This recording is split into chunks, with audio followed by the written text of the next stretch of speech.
Sound off for Chesterfield. Chesterfield, the only cigarette in America to give you premium quality in both regular and king size, brings you Dragnet.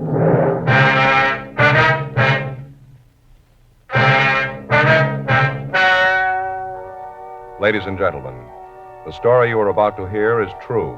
The names have been changed to protect the innocent.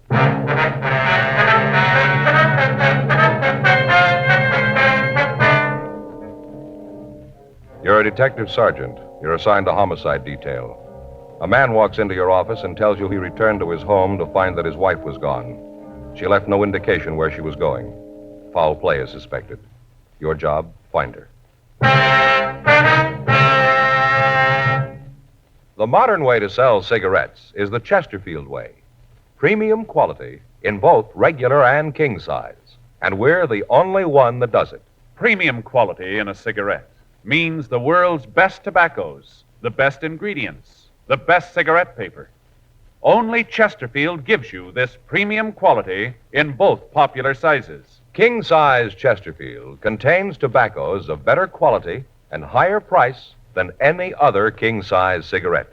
That's certainly important to every king size smoker.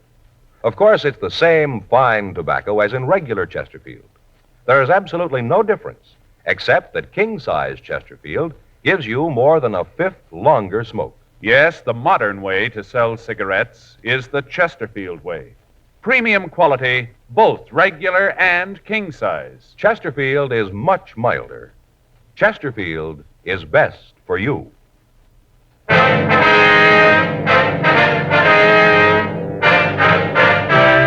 Dragnet, the documented drama of an actual crime. For the next 30 minutes, in cooperation with the Los Angeles Police Department, you will travel step by step on the side of the law through an actual case transcribed from official police files.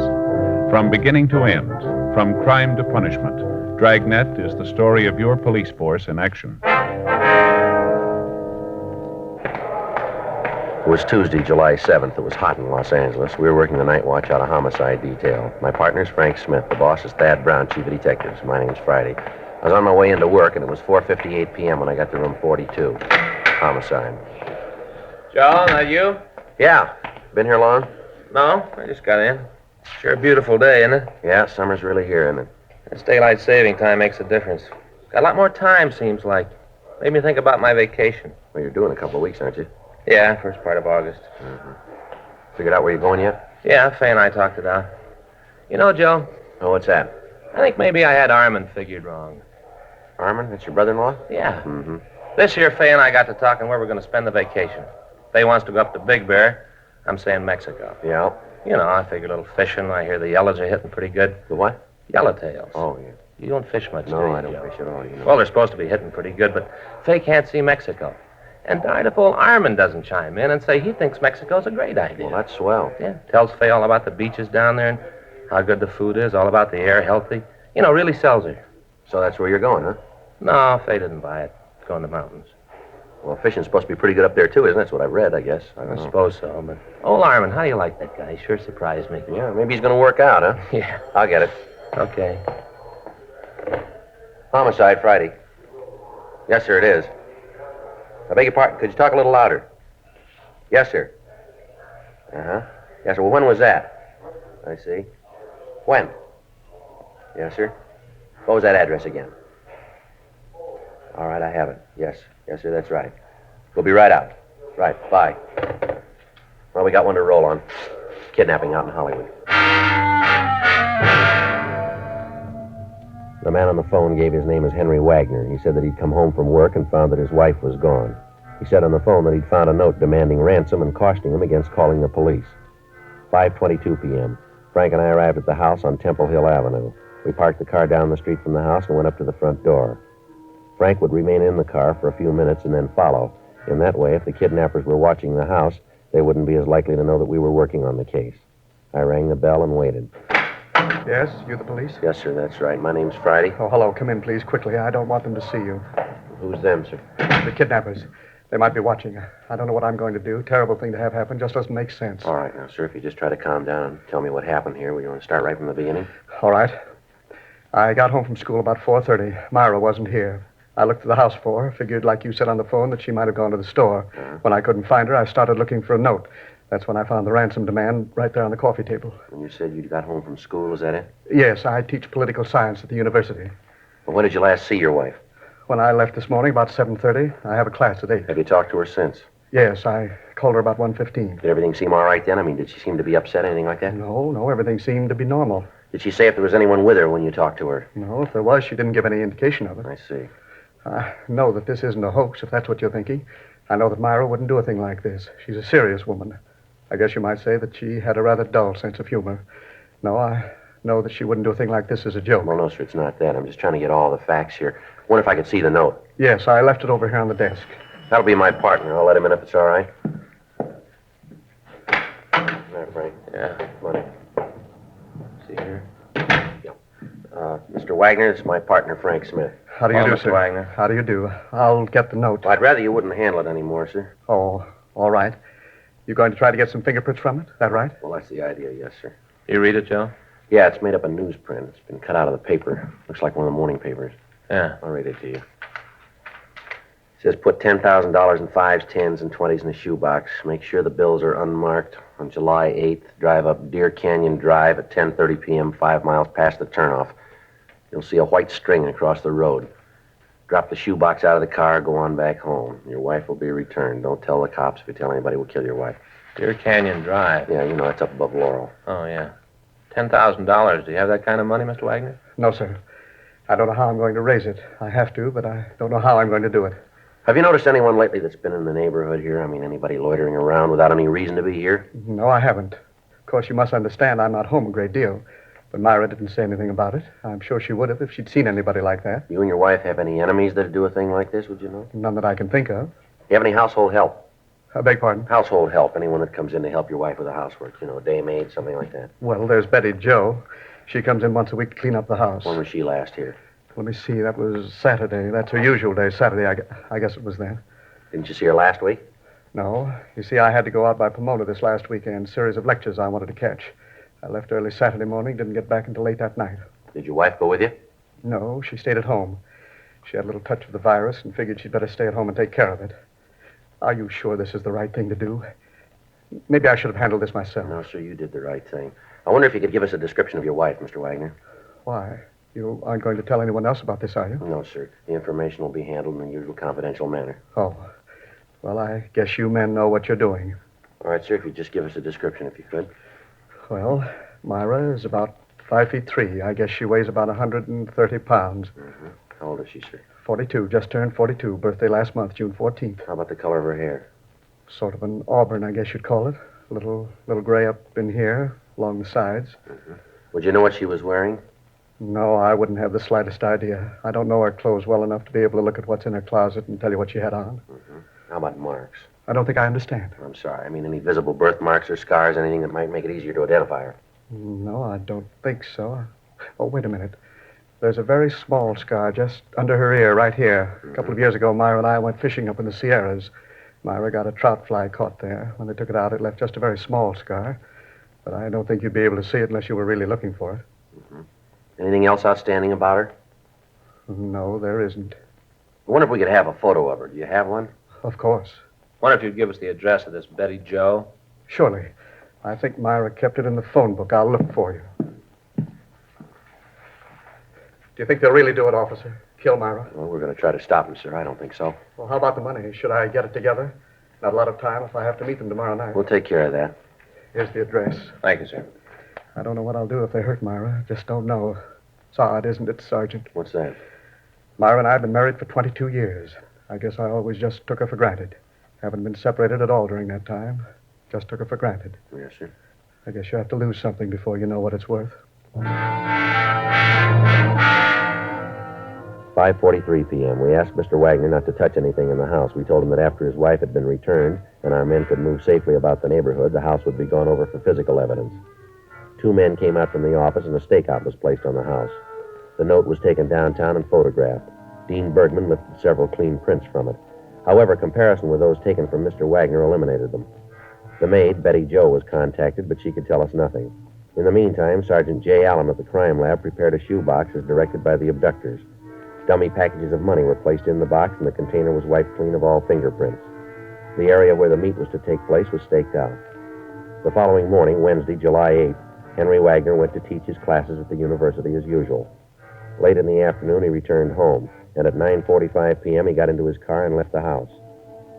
I'd gotten into the back seat of the car earlier, and I kept out of sight.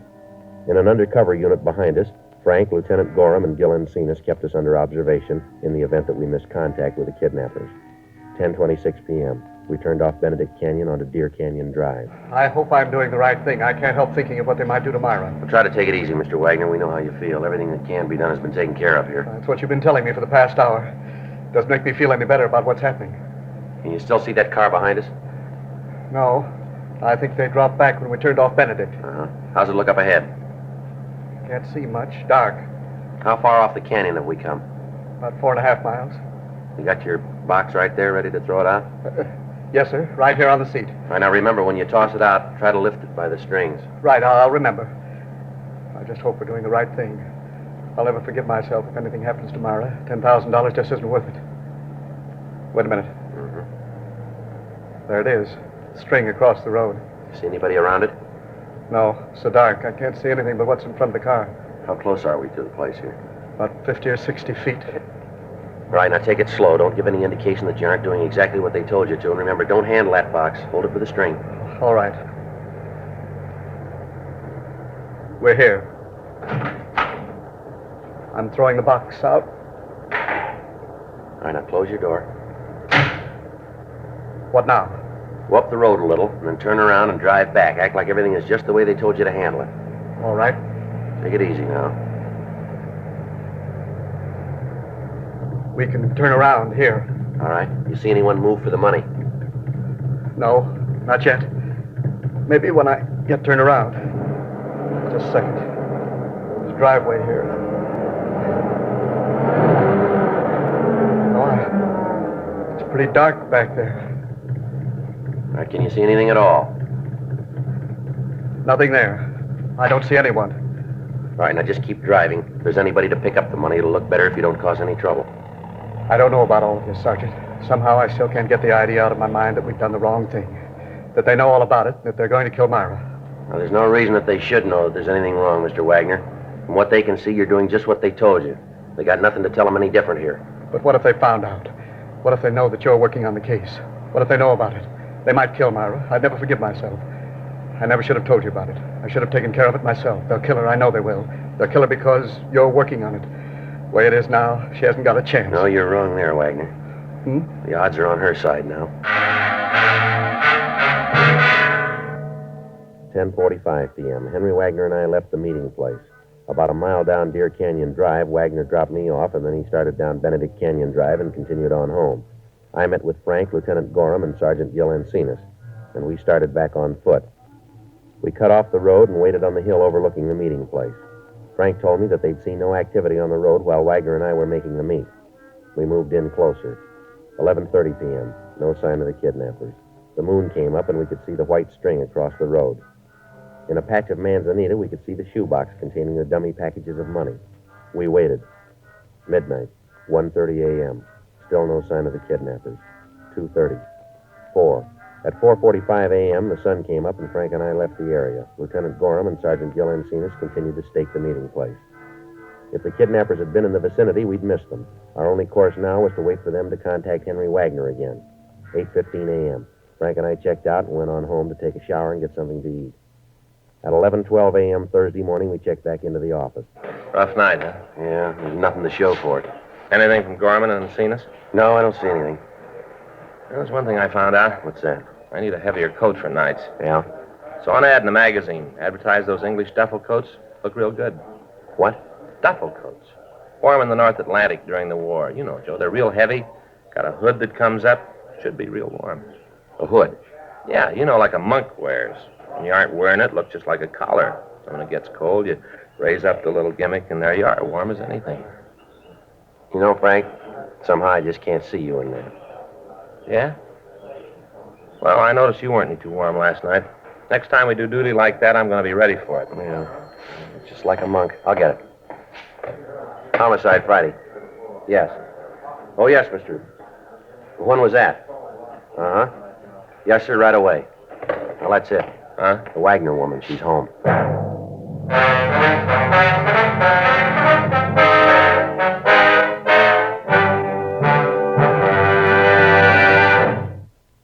You are listening to Dragnet, the authentic story of your police force in action. Friends, you'll remember some months ago we read you our first report, the 6 months report on the effects of smoking. Then more recently, we read you the 8 months report. Now, here is the latest one. The full 10 months report confirms again. No adverse effects on the nose, throat, and sinuses of the group from smoking Chesterfields. This from a medical specialist who is making regular bi-monthly examinations of a group of people from various walks of life. 45% of them have smoked Chesterfield for an average of over 10 years. After 10 full months, the specialist reports he observed no adverse effects on the nose, throat, and sinuses of the group from smoking Chesterfield. That's the report. Buy much milder Chesterfield, regular or king size. The cigarette that's best for you.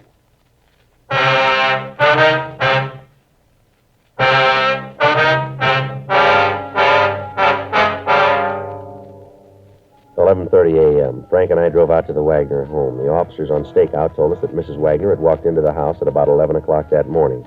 As soon as she'd gotten inside the house, she collapsed. The family doctor had been called, and she was treated for shock. Other than some scratches on her arms and around her face, she was unharmed. The officers told us that they'd been unable to interrogate her so far. We talked to the doctor, and he told us that we could talk to her until the sedative took effect. Honey, these are policemen. They want to ask you a few questions. What? Police officers, honey. There's Mr. Friday and there's Mr. Smith. Oh, yes. They want to ask you some questions, dear, about the people who took you. Oh, all right. It won't take very long, Miss Wagner. That's all right. I want to help you get them. All right, now if you just tell us how it happened. How it happened? Yes, ma'am.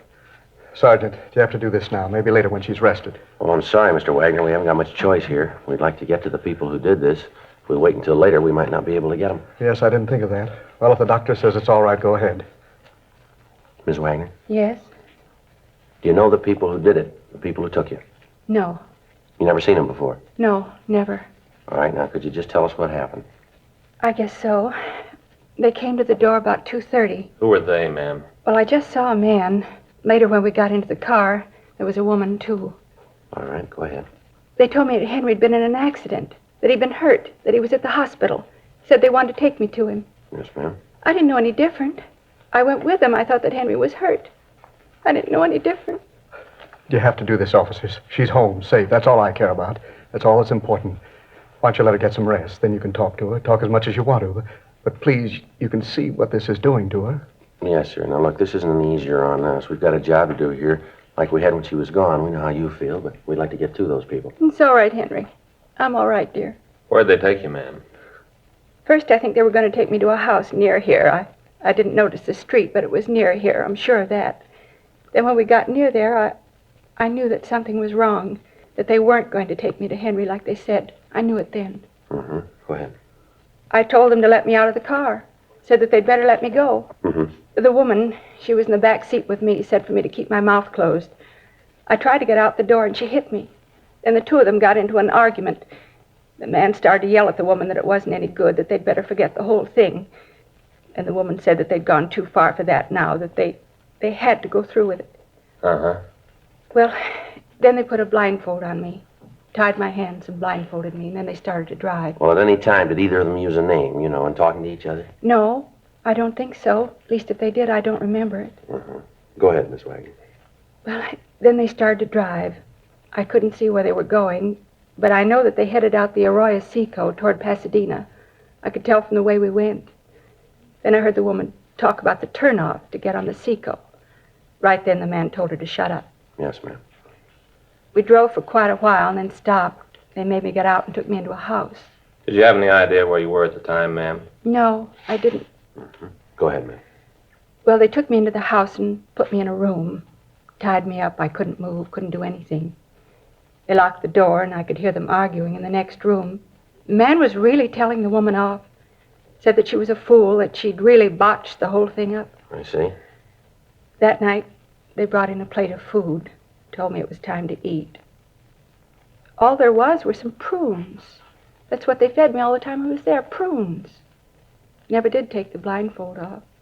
Was there anything at all that would let you know where you were? Oh, a couple of things. They're probably kind of silly, but maybe you can make something out of them. What's that, ma'am? Well, there was a clock that was in the room where they had me, one of those chime clocks, tolled every 15 minutes, like Westminster chimes. Yes, ma'am. I don't think it was a very big clock.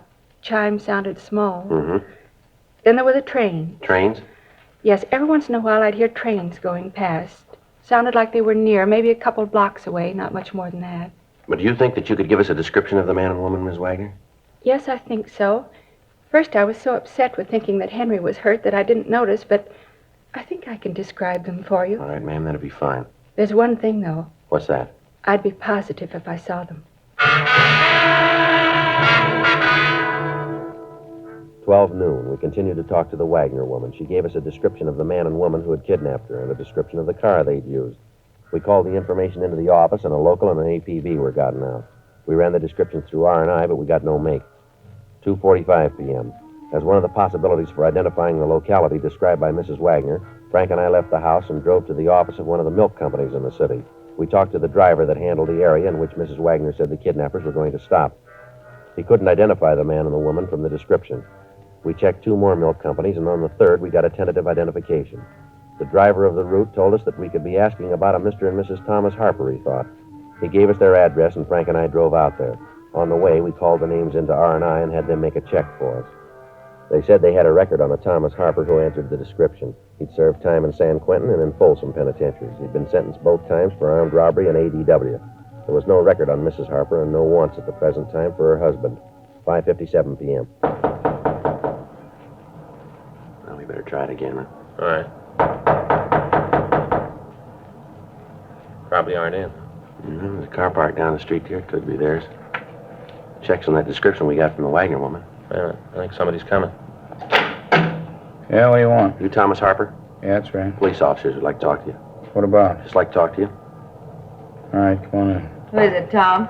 Cops. What do they want? Say they want to talk. I don't know what about. Just a routine investigation. Who are you trying to kid? What do you mean by that, Harper?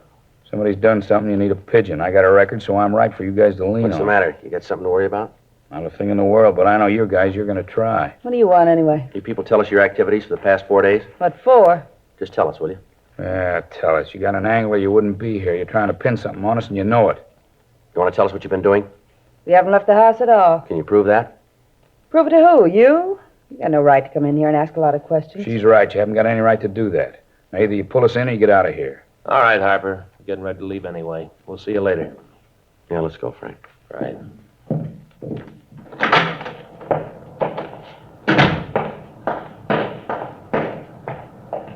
You better call the office and have the house staked. As soon as Ms. Wagner feels better, we'll have her see if she can make an identification here, huh? I don't think that'll be too hard, Joe. Hmm? Found this bill from the gas company on the table in there. Yeah? House in Pasadena.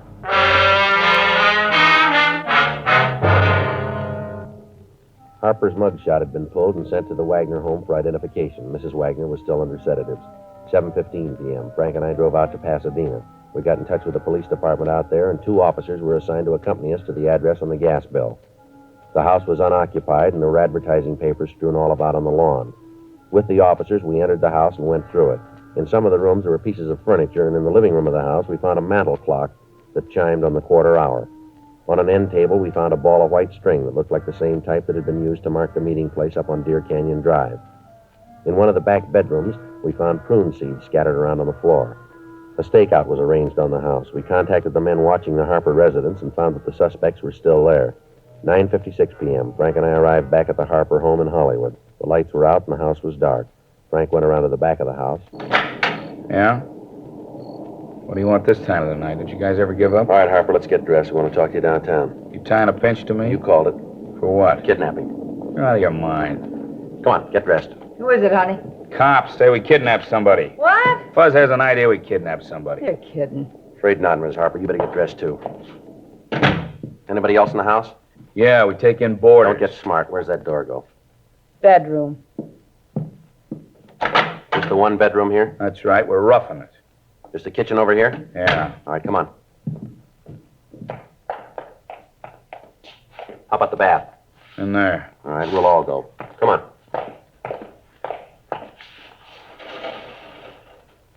All right. Let's go back to the kitchen. This door go out the backyard? You're a cop. You figure it out. Okay, Frank. Everything all right in there, Joe? Yeah, fine. You ain't kidding about this kidnap thing, are you? No, let's go. What makes you figure it might be us? You got a house in Pasadena? Why do you ask that? Have you got one? No. You're lying. Property records in Pasadena say you have. We checked the house. Matches the one we're looking for. That right? That's right. We got the woman you kidnapped. She's identified your picture, you and your wife. She couldn't identify me. I haven't got a record. You ain't taking me no place. Frank, get out of my way, cop! Hold it! Hold it right there. All right, come on. On your feet. Now shake it. He's clean. Hands behind you.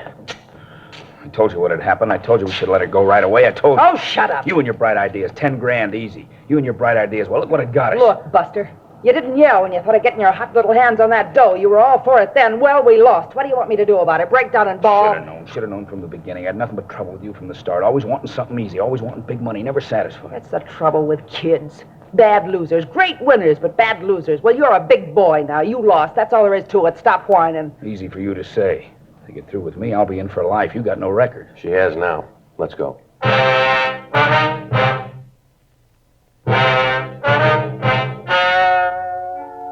The story you have just heard was true. The names were changed to protect the innocent. On November 10th, trial was held in Department 98, Superior Court of the State of California, in and for the County of Los Angeles. In a moment, the results of that trial. Now, here is our star, Jack Webb. Thank you, George Fenneman.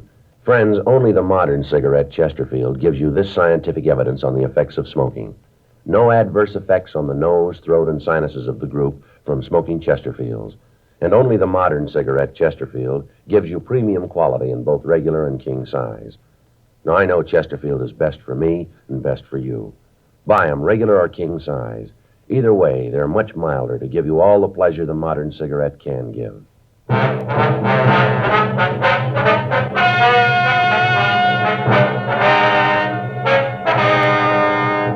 Thomas Fenton Harper was tried and found guilty of kidnapping. He was sentenced to life imprisonment in the state penitentiary, Folsom, California, without possibility of parole. His wife, Alice Mabel Harper, received a like sentence and is now in the California Institution for Women, Corona, California. Ladies and gentlemen, would you give a few dimes to help a child out of the smallest prison in the world, an iron lung? Well, that's what you're doing when you join the 1953 March of Dimes. Remember, crippled children are depending on your help. So give your dimes and your dollars to the 1953 March of Dimes.